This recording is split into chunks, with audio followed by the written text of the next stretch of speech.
తెలంగాణ ప్రజలకు ఎన్నికల్లో ఇచ్చిన 6 హామీల్లో మరో రెండింటిని అమలు చేయడానికి హస్తం పార్టీ రెడీ అయింది. అర్హులైన గృహ వినియోగదారులకు 200 యూనిట్ల దాకా ఉచితంగా విద్యుత్తును అందించే గృహజ్యోతి పథకంతో పాటు 500 రూపాయలకే గ్యాస్ సిలిండర్ను ఇచ్చే మహాలక్ష్మి పథకాన్ని ఇవాళ ప్రారంభించబోతున్నారు. చేవెళ్లలో జరిగే బహిరంగ సభలో పాల్గొనబోతున్నారు సీఎం రేవంత్ రెడ్డి. ఈ కార్యక్రమానికి ఏఐసీసీ ప్రధాన కార్యదర్శి ప్రియాంక గాంధీ హాజరు కావాల్సి ఉంది. అయితే అనివార్య కారణాల వల్ల ఆమె టూర్ రద్దయింది.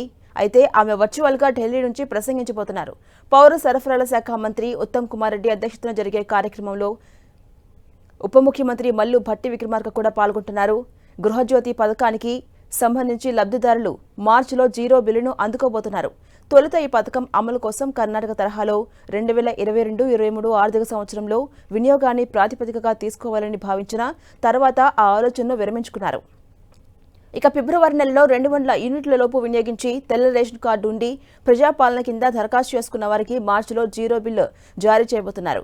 ఇంటి యజమానులతో పాటు అద్దెకుండే వారికి కూడా ఈ పథకం అమలు కాబోతుంది.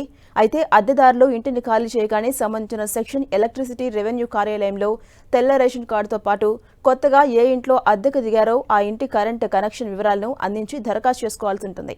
ఈ పథకాన్ని నిరంతర ప్రక్రియగా ప్రభుత్వం అమల్లోకి తేబోతుంది. ప్రస్తుతం ఎప్పుడో జారీ చేసిన తెల్ల రేషన్ కార్డులు ఉండడంతో కొత్తగా మళ్లీ తెల్ల రేషన్ కార్డులు ఇవ్వాలని ప్రభుత్వం నిర్ణయించింది.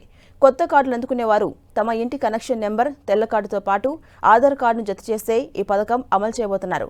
మహాలక్ష్మి పథకానికి ఇప్పటివరకు సుమారు 40 లక్షల మంది లబ్ధిదారులను ఎంపిక చేశారు సర్కార్.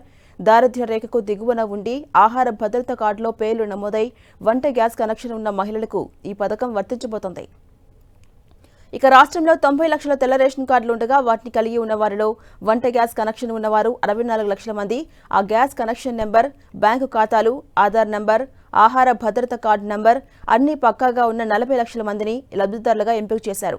గ్యాస్ సబ్సిడీ ఎలా ఇవ్వాలనే అంశంపై కొద్ది రోజులుగా జరుగుతున్న తర్జన భర్జనలు ఓ కొలికొచ్చాయి.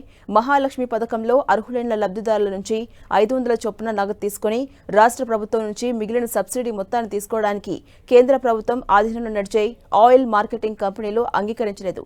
దేశవ్యాప్తంగా అన్ని రాష్ట్రాల్లో అమలు చేస్తున్న సాఫ్ట్వేర్ను ఒక రాష్ట్రం కోసం మార్చడం సాధ్యం కాదని తేల్చి చెప్పడంతో రాష్ట్ర ప్రభుత్వం సబ్సిడీ చెల్లింపు విధానాన్ని మార్చేసింది.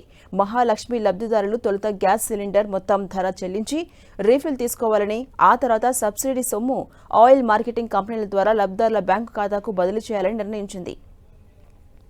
ఇక ఉజ్వల పథకంలో లబ్ధిదారులుగా ఉన్న వారికి కూడా మహాలక్ష్మి పథకాన్ని అమలు చేయడానికి రాష్ట్ర ప్రభుత్వం నిర్ణయించింది. ఉజ్వల లబ్ధిదారులకు 340 చొప్పున కేంద్రం నుంచి సబ్సిడీ వస్తుంది. వారు 615 రూపాయలు చెల్లించి సిలిండర్ తీసుకుంటున్నారు.